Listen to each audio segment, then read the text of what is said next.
বন্ধুরা সবাই কেমন আছো? তোমাদের জন্য আবার একটা নতুন ভিডিও এনেছি। এটা হচ্ছে ই বাইকের চার্জার।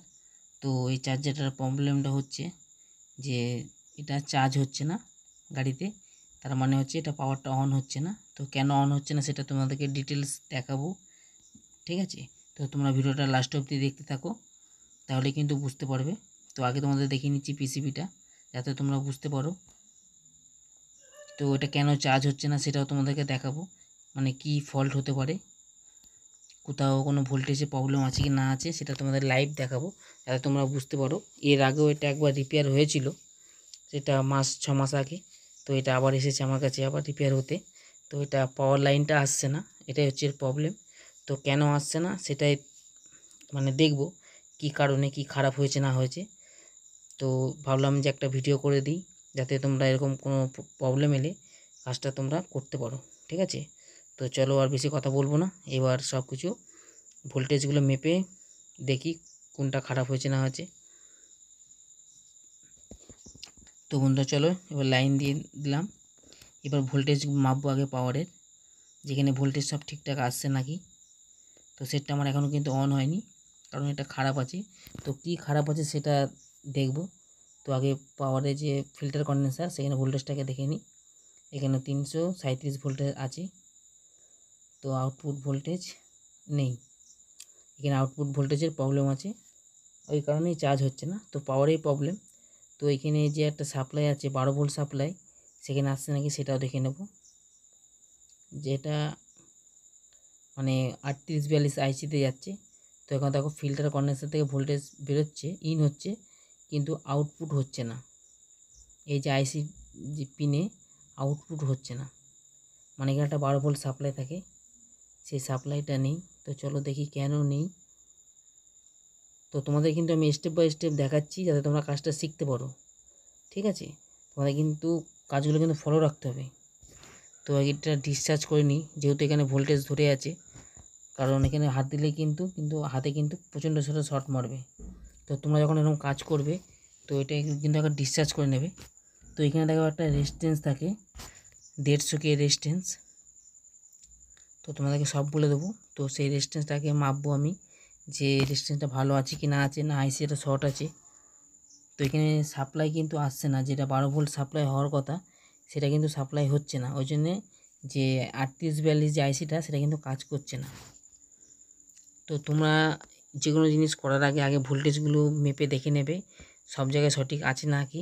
এই আইসিটা কিন্তু আমি 6 থেকে 7 মাস আগে এটা আমি চেঞ্জ করেছিলাম, তখন খারাপ ছিল। তো এখন কিন্তু এতে লাইন আসছে না। তো দেখি চলো। তো দেখো এখানে রেজিস্ট্যান্সটা কিন্তু কাটা আছে, কোনো শো করছে না ভ্যালু। ভালো করে মিটারের দিকে খেয়াল করো, এটা কিন্তু মিটারে শো করছে না। এটা কিন্তু 150 কে রেজিস্ট্যান্স আছে। ভালো করে কথাগুলো শুনবে, তাহলে কিন্তু বুঝতে পারবে। এটা কিন্তু 150 কে রেজিস্ট্যান্স আছে। তো এইখানে যতক্ষণ না 12 ভোল্ট সাপ্লাই আসবে, ততক্ষণ কিন্তু সেটটা অন হবে না। অন হবে বলতে মানে আইসিটা অন হবে না। আইসি অন না হলে কিন্তু চপার কাজ করবে না, চপার না কাজ করলে ভোল্টেজ আউটপুট হবে না। এগুলো কিন্তু তোমাদের মাথায় রেখে কাজ করতে হবে। তো আমি এখানে একটা রেজিস্ট্যান্স লাগাচ্ছি, 150 কে মানে রেজিস্ট্যান্স। তো তোমরা 150 কে যদি তোমরা না পাও, তো 220 কেও লাগাতে পারো, অসুবিধা নেই। কিন্তু এর যেন কম লাগিও না, বেশি লাগাও তাও ঠিক আছে, 220-র মধ্যে লাস্ট। এর বেশি কিন্তু মানে লাগালে কিন্তু মানে ভোল্টেজটা কিন্তু আবার ড্রপ হয়ে যাবে বেশি। তো এখানে আমি লাগিয়ে দেখব যে আমার এখানে আউটপুট ভোল্টেজটা আসছে নাকি। আমার যথাসম্ভব এখানে আউটপুট ভোল্টেজটার জন্যই প্রবলেম হয়ে আছে। আইসিতে যতক্ষণ না ভোল্টেজটা মানে আউটপুট হবে, মানে সরি এইখান থেকে যতক্ষণ না ইনপুট হবে ভোল্টেজটা, ততক্ষণ কিন্তু এই 3842 এসএমডি আইসিটা কাজ করবে না। আর এটা কাজ না করলে কিন্তু চপারটাও কাজ করবে না। চপার না কাজ করলে মানে আউটপুট ভোল্টেজটাও মানে রেডি হবে না।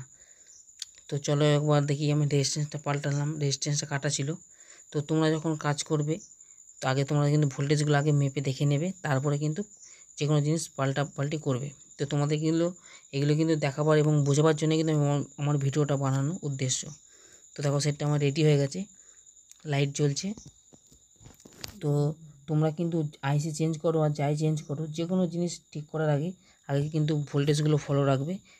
ভোল্টেজগুলো জানতে হবে যে কোথায় কত ভোল্টেজ থাকে না থাকে। যদি তোমাদের জানা থাকে তাহলে কিন্তু কাজ করতে সুবিধা হবে। বারবার করে বলছি, কথাগুলো মনোযোগ দিয়ে শুনবে। আর তোমাদের যদি কোনো কিছু প্রবলেম হতে পারে তো আমাকে অবশ্যই কমেন্ট করবে। আমার ফোন নাম্বারও দেওয়া আছে ভিডিওতে, তো কন্ট্যাক্ট করে নেবে। তোমাদের যেগুলো প্রবলেম আমি সব সলভ করে দেবো, যেটুকু আমার জানা আছে, ঠিক আছে। এর বেশি হলে আমি বলতে পারবো না, যেটুকু আমার জানা আছে সেটুকু আমি অবশ্যই তোমাদের হেল্প করব। তো তোমাদের ভিডিওটা কেমন লাগলো কি না লাগলো একটু কমেন্ট করবে। তো দেখতে পাচ্ছি সেটটা আমার রেডি হয়ে গেছে। এটা কিন্তু বারবার করে বলছি, এটা কিন্তু আমার কাছে 6 থেকে 7 মাস আগে রিপেয়ার করে নিয়ে গেছিলো। তো তারপর আবার এসেছে, এটা খারাপ হয়েছে, খারাপ হতেই পারে। যে আগে রিপেয়ার করেছি বলে কি যে খারাপ হবে না এমন কোনো কথা না। তো দেখতে পাচ্ছ আইসিটা আগে চেঞ্জ করেছিলাম আমি 5 থেকে 6-7 মাস আগে। তো সেটা আবার রেডি হয়েছে, মানে এসেছে আমার কাছে, যে এটা অন হচ্ছে না বলে। তো দেখো আমি এখানে 220K রেজিস্ট্যান্স লাগিয়েছি, কিন্তু এখানে কিন্তু 150K রেজিস্ট্যান্স ছিল। তো আমার 150K রেজিস্ট্যান্স ছিল না বলে আমি 220K রেজিস্ট্যান্স লাগিয়েছি। তো তোমরাও লাগাতে পারো, অসুবিধা নেই। তো এটা হচ্ছে সেই রেজিস্ট্যান্স, যে রেজিস্ট্যান্সটা কাটার জন্য ভোল্টেজটা আসছিল না। তো তোমাদের আমি এই জন্যই ভিডিওটা বানানো, যাতে তোমরা ভোল্টেজগুলো সব সঠিকভাবে জানতে পারো, ঠিক আছে। ভোল্টেজ জানা থাকলে কিন্তু তোমাদের কিন্তু এক চান্সে কিন্তু কাজটা শিখতে সুবিধা হবে। এবং তোমরা যেগুলো বুঝতে পারবে না আমাকে অবশ্যই কমেন্ট করবে বা ফোন নাম্বার দেওয়া আছে ফোন করবে। তো আমি সেগুলো তোমাদের হেল্প করে দেবো আমি যতটা পারি। আর ভিডিওটা ভালো লাগলে লাইক এবং সাবস্ক্রাইব করবেন। ধন্যবাদ।